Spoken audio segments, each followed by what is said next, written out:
This is my recap of The Real Housewives of New York, Season 6, Episode 3, Model Behavior.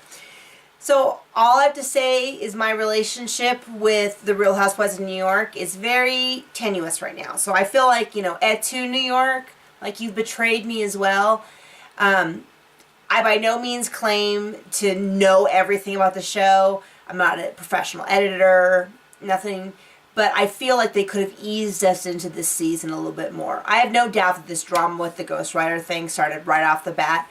But I feel like they could have given more attention to other storylines because this season has just gone right for my throat and I'm just tired. Like, I want to ease into it, get to know everyone again, see how they're doing. And I'm just not ready for this much fighting this early on. So this episode opens with Carol and Aviva at Aviva's housewarming party, and they're still fighting. I don't even really want to get into the details. They're both clearly very upset. Eventually, Carol leaves, and as she leaves, on her way out the door, she turns to Reed, and she's like, your wife's a bad person. And she turns to Harry and says, I can tell why you got divorced, and she left. Which is not really how I would recommend doing that. And then Heather's like, you're out of line, Aviva, and she left. And, but what was kind of funny, though, is Ramona, hears this fight and is like, I'm getting out of here. And she just leaves, which is totally not a typical Ramona thing, which makes me think that, we know because of what happened recently with her divorce that she had a lot that she was going through, and I think that was kind of evident there. Now, the one thing I did want to comment on, I still stand by my theory from last week, and you can go watch my old recap. It's at the end of the recap if you don't want to watch the whole thing, about how I think this whole thing went down. But I do think that Aviva had a ghostwriter, and the reason I say that is because she keeps saying there's no way Carol wrote her own book. No one writes their own book. Everybody needs 20 people. She said it last episode. She said it this episode in a different way. So I think that she did have 20 people helping her write this book, which probably means that they were very heavily involved in putting it together in a way that was readable. And I just don't get why she would keep saying it. It's like when you meet someone who says, oh, everybody cheats in relationships. And you're like, what does that mean about you? But they're really insistent. So anyway, that's pretty much all I want to say. Everybody goes and talks about this a bunch of times, but I'm just not interested in that. I'm going to move on to different topics, which is Sonia has 35 interns. What? We run a cattle ranch with significantly fewer people. Our neighbor runs a huge cattle and sheep ranch with fewer people. So 35? That's ridiculous.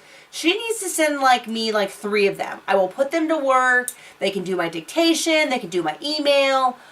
They'll have a lovely time. So there needs to be some sort of adoption program for interns. So Sonia should be running a full empire with 35 people.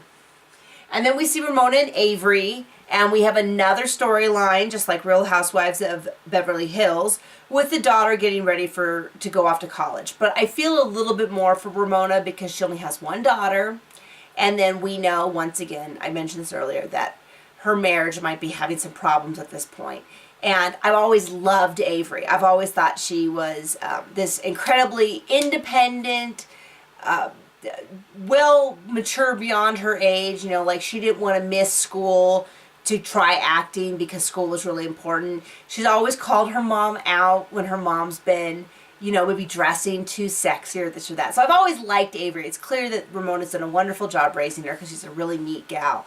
So I will miss her, and she looks so old and mature and all that. So there's that.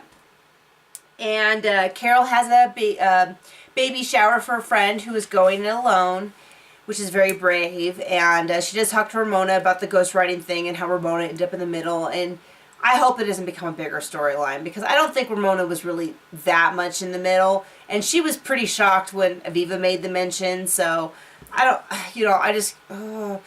everyone just needs to calm down for a little bit and have some good old-fashioned clean fun.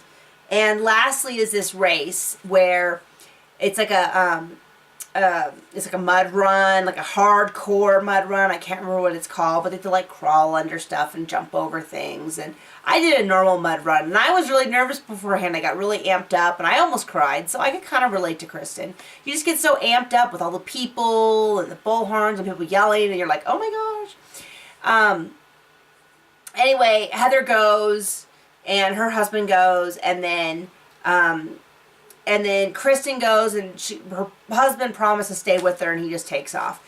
Now, on one hand, Kristen did really whine about it. But on the other hand, this is probably a bigger point for me. Her husband's been with her for who knows how many years. So he should know what kind of person she is. And there are certain things that amp me up, and I expect that my husband knows those things and is there for me in those moments, even if they're a little bit ridiculous. And the same for him. There's certain things that really get to him, and I'm there for him in those moments. And that's kind of the agreement of a marriage, is that it's not always about what's fair. Sometimes it's about what your partner needs. And I'm no expert by any means, am I saying, but watching Kristen be so hurt and her husband be like, well, just suck it up. It just makes me nervous. And I think part of the reason why is because I've already seen him make comments that make me uncomfortable.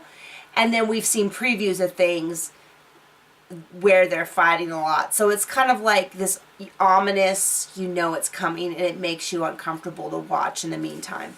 Because I don't want anyone to be unhappy in their marriage. That's just really sad. So there we are on episode 3, and I'm really hoping that this season turns around and gets fun at some point. So wish them luck.